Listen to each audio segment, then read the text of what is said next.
Hello everyone! It's Althea Blan. It's Maka Day today! So outfit check muna tayo. So, napapanood ko na tong mga vlog nilang ganito. So, ngayon nasasabi ko na it's Maka Day today! Wow! So, ayun, my character here is actually guest ako dito for this episode. And my character name is Katya. So, kukwentuhan ko kayo ng very slight lang about Katya. So, si Katya ay binubuli siya dito. So, for the api tayo, hindi ako yung mga api ngayon. So, ako naman yung aapihin.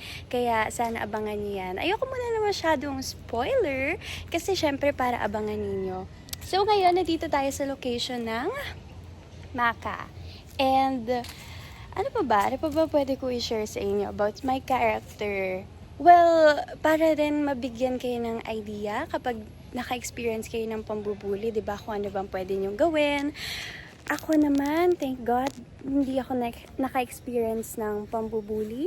Dahil since grade 3 ako hanggang mag-grade 9 kami na yung magkakasama. So, hindi kami... Wait. Simula grade 3 ako to grade 9, kami na talaga yung magka-classmate. Kaya kilala na namin yung isa't isa. May nababawas, may dumadagdag. Kaya ayun, parang walang nangyayari pang bubuli. As in, parang na kaming isang family talaga. So, second home, di ba? Kaya kung meron man kayong na-experience sa pambubuli, guys, kailangan talaga meron kayong mapagkakatiwalaan na friend na laging nandiyan sa tabi ninyo. Diba? At syempre, huwag kayong matakot na magsabi sa family, sa teacher, or kahit sino man, diba? Para matulungan nila kayo. Ayun lang naman. Very short pag-share lang. So, ayun, very excited na ako. So, ready na ako. Inaantay ko na lang na tawagin ako.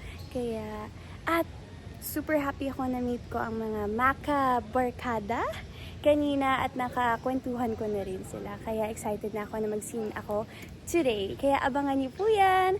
Maka every Saturday 4:45 p.m.